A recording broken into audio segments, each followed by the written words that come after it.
So this next section, planning your implementation, is normally a discussion-based session at our workshops. That's normally a really profitable time where schools share their own experiences about how they've gone about implementing TrackEd, maybe things that they'd like to be trying soon. But in this slide here, we're just going to talk through just some helpful information for planning your implementation and just a framework that we've collated over time based on what other schools have done. So the first point here is to decide on the functionality to use. TrackEd started as a very simple program. There was just a student photo, maybe some subject results, OP information, some notes boxes. And over time, we've added more and more functionality as schools have asked for it. So that's not to say that every school has to use every function that's inside TrackEd. Really, we want schools to start with the core functions first and just add to that over time on a case-by-case basis. So part of that is planning how TrackEd will fit in with your existing processes. So I've got a few examples of that in the next few slides. Another idea here is you can implement an annual calendar.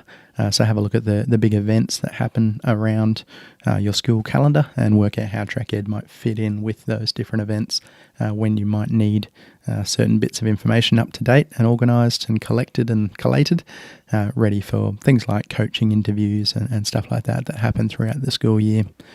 Another point we have here is implementing roles and responsibilities. So working out really who is interested in what sorts of information out of TrackEd, maybe what their roles are, what their responsibilities are in terms of collating certain reports at certain times and checking on certain things. So that's a good, helpful process for schools to go to. And the final point here is to monitor outcomes and review. So there really is no point in working with data for the sake of working with data. And we want to make sure that what we're doing with our data is helping outcomes. So this review process is a really important step to make sure what you're doing is helping and having an impact.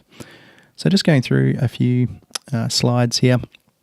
We have one here called the Activity Planner, and this is just example usages of how schools are going about using it in different contexts. I won't go through every line here, but this might be a good discussion starter for you and your team to have a look through what other schools are doing and maybe pick ideas and things that you might find helpful in your context. Just to highlight one here, we have the Senior Leadership Team discussions.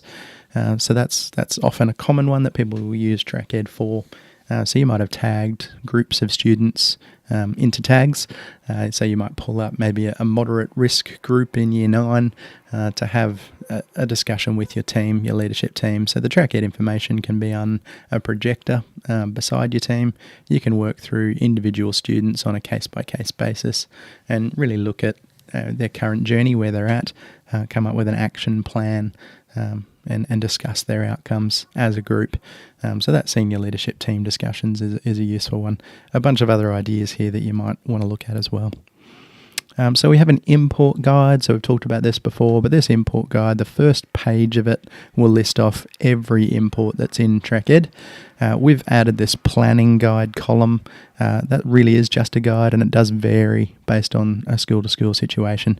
So you might like to have a look at this, maybe use it as a starting point, go through the list of imports and work out which ones your school's going to need access, which ones you're not going to bother doing yet, and maybe just add to this over time. So you can use that front page as a bit of a planning guide yourself and adapt that to your own needs. The next one here is an example, an annual calendar. This is actually a primary school example.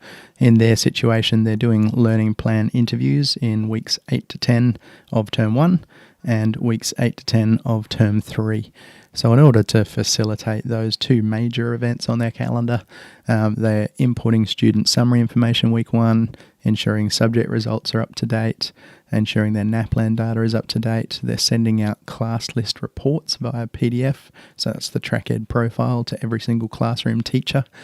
They're sending out the extension and support templates for each class, differentiation templates, and the coaching notes templates for each class in week 3.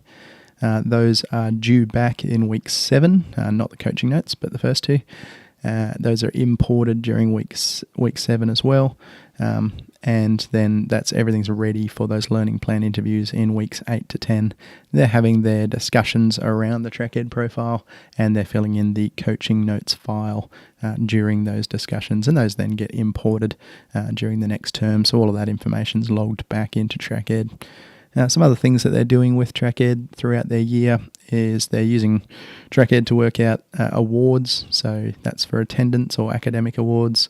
They're using TrackEd to print their certificates, and they're actually using TrackEd for class building for the following year as well.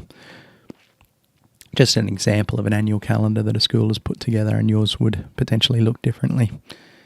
So this is roles and responsibilities slide looking at a junior schooling context. And in this case, the school has gone about working out that a junior schooling HOD or a junior schooling deputy might be interested in academic data, LOAs and trends, NAPLAN trends and deficiencies, diagnostic tests and reporting based on that, some correlation, so looking for outliers in the cohort, and the JCE. Whereas a year level coordinator or a dean of students might be looking at attendance, behaviour, level of achievement, GPA, EPA, BPA, and coaching notes. So just defining those different areas in TrackEd that different roles within your school might be interested in. And then in this context, they would have regular team reviews, regular intervention, skills updating for students as the skills are demonstrating, and progress updates being logged. This is a senior schooling example, and in this case we have the senior schooling HOD as the control centre. We have principals and deputies with a helicopter view into TrackEd, so they're obviously using the server version here, and they're being sent emails with reports and things like that out of TrackEd. The academic coaches are receiving the profiles via emails, and those profiles can be printed and actually given to students depending on your skill situation. And the coaching notes Excel file is being returned to import into TrackEd. The guidance officer might have a live view for QTAC, subject changes, special considerations, and again they might be getting reports, profiles via email. And the curriculum HODs might be getting an at-risk email, might be getting some of the new progress tracker reports, looking at progress within their subject area, and they might be returning action plans for import back into TrackEd as well. And finally, this slide here is about monitoring and reviewing outcomes. So in this case, the school put together, areas that they were looking for a measurable impact in.